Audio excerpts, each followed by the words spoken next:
I got started at art school, and then finishing art school, was dumb enough or lucky enough to have somebody call and say, we want a whole bunch of tables, and we did that, and then that kind of worked out, and that was setting tarps in the living room and putting varnish on in the lift, turning the air conditioning off type of thing.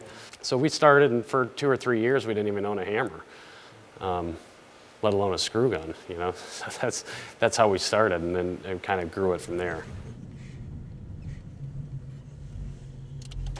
So where we are here is in the basement of Northland Mall. I believe it was built somewhere in the 1950s.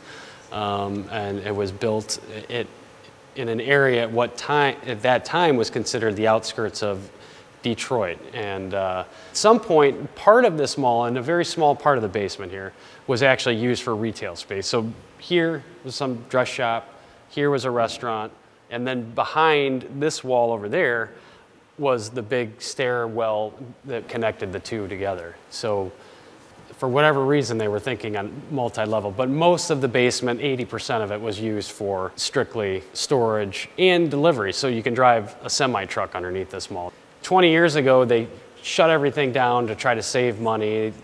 At some point, there was a different owner, manager here, and they decided, well, if people want to rent this space, why not? So this was cut just earlier. So this is going to be one side of a table, and then this is going to be the tabletop.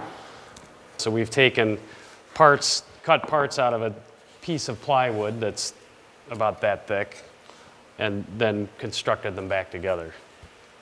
We have another table that's going out, and this is the surfaces of the table, and then again, very similar to what we just saw there, but these are parts that were cut previously that will then be assembled together to make a table.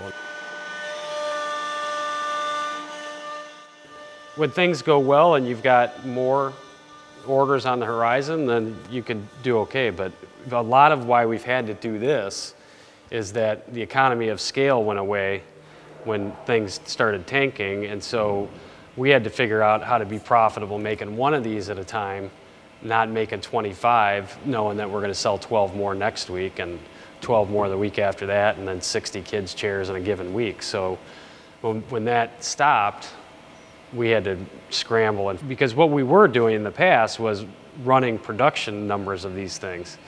We had growing business, and when it started shrinking, we had to figure out how to make it much more sustainable. And this is allowing us to ramp down the production and still be doing all right. Well, the kind of company, the kind of business model that we're trying to build is one that the consumer is much more connected to the reality of it. So whenever we can, we'll interface as much as we can with our customer. Some customers want to interface more, some want to interface less, and that's fine. But the model we eventually see is less commodity and more customization, where and by virtue becomes more democratic. We're below a Target. I mean, how ridiculous is this? Here we are in the basement of Target, and Target has commoditized design. They've all of it, whether it's spoons or...